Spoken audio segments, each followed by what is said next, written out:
Mwana wa Katonda. Mwana wa Katonda. Jamani kyabawula ne Katonda. Ayinza okwebuuza bikwatagana bikiya. Ekisooka omuntu ava wano n'agenda okupasisa Bugembe amusabira afune omukisa. Ne wamafuna okufuna. Abaana amusabira omuganga amusabira okuzaala. Ne wafa okufuna. Kutegera. Enjawulo nti bw'oba ogenda Jjinja nze n'empitira mukala yinze netuuka Jjinja gwe bw'ojjidde mukono ffenna tuli bannaddiini kuba Katonda atondo Alyomu Katonda Alyomu omusaayi gwe gw'omulokola n'ogwange omusabizi akulira abasabize bonna mu Uganda kufaanagana ate abalokole bagoba ebintu gamba faya ate mwekulisuuka olowooza baba bagoba faya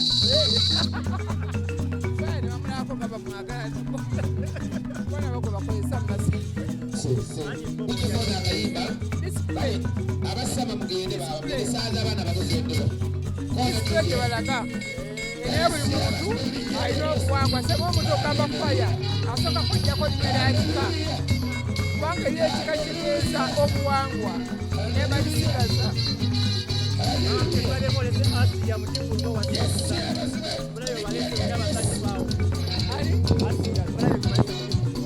bajimirwa nabo beetaaga bantu balina obulamu bw'omulabanga atalina waya naye muntu asaana okweyagala ng'omuntu so nze njaganya abantu bwe batyo infakti njaganya abantu abali wansi olabanga abaakoma abazadde bajajinga abantu abo bagamba balalu bani bajajinga abantu abo asiyati balalu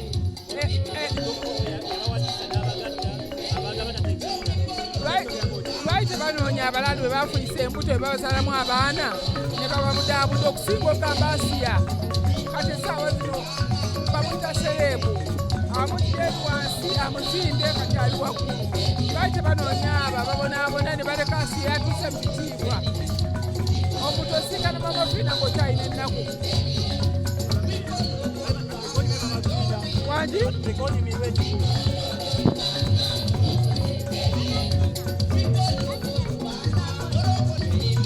nyamba buli muntu saawula nyamba buli muntu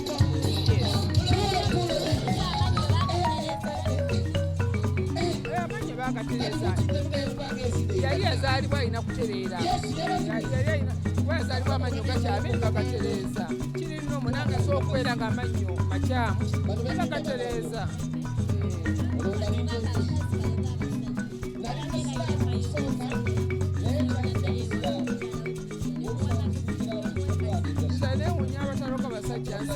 takyaliko feesi takyaliko jiimu takyaliko sitiimu takyaliko kizigo takyaliko kwepiula awulira ddogo kati abo abali ku mikisa gyabwe baasoma ba luzungu fe abatasoma katuloge kati baloge abafu sirina amagezi gemuwa naye bw'aba agamba nti omusajja waamwagala bw'aba amwagala ofisiye bulenganzi gule nze kunyumirwa ndeka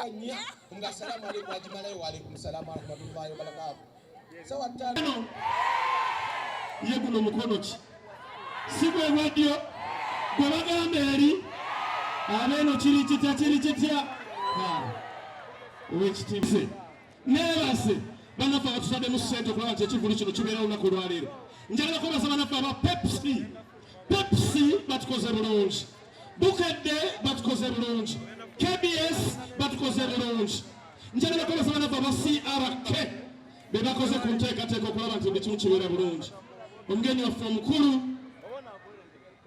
owekitiibwa omumyuka wa Katikkiro owookubiri owekitiibwa Wagwa Nsibirwa era nga ye minisita w'ebyensimbi mu Bwakabaka bwa Buganda n'omukyala tusanyuse nnyo okubalaba nsaba tubakubira engalo ez'amaanyi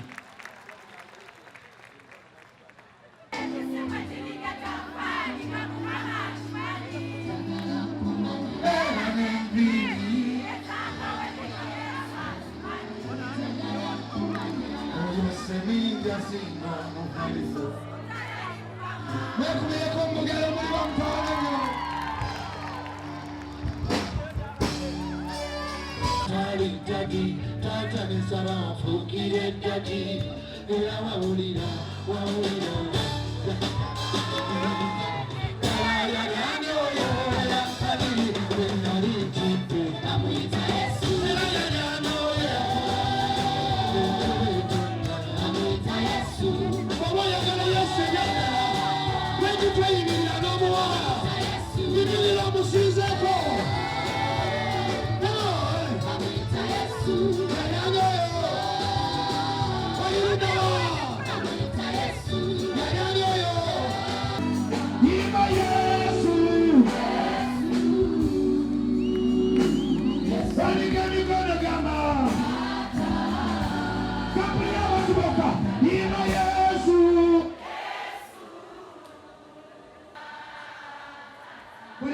Covid kubira Katonda mu ngalo.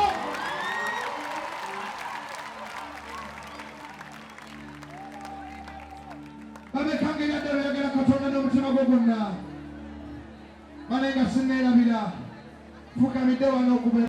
Mwebale nnyo Peter Kafuko. Ne tiimu yonna mwebale nnyo Wankalisa, mwebale nnyo BPS, mwebale nnyo social media, mwebale nnyo Spark TV, NTV. Mwebale nnyo Church Radio, mwebale nnyo radio zonna. Simba, Biti, Dembe, Bakasuku ne timu ye. Mwebale nnyo byonna bye munkoledde nnyo. Mwebale nnyo baserebu mwenna. Ababadde nange, abayimiridde nange. Mwebale nnyo CRK. Mwebale nnyo Mzee Bakitaawo, no creature. Timu yonna, Eva Namulondo. Mwebale nnyo. Baserebu mwenna abampostinze. Thank you so much. God bless you all. Namuyaze mu kivulu kino wanike emikono. Nawe Katonda akusanyuse nga bw'asanyusiza leero. Kapulira endulu nga yamu. Mukama obadde mulungi gyendi. Oba okamanyi yimba nnyo.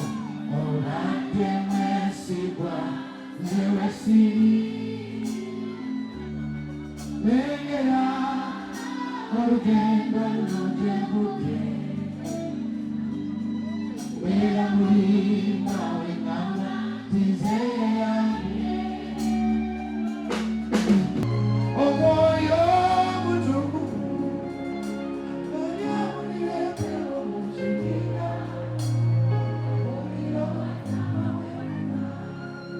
Feffekka tuyimbe nga tekuli byuma.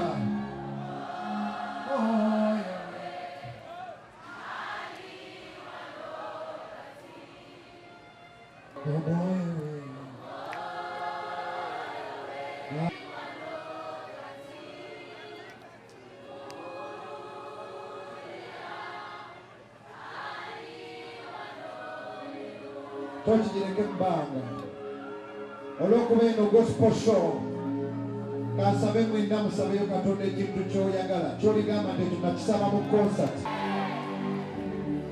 Kati nzaayo tokiyo okubire Katonda endulu.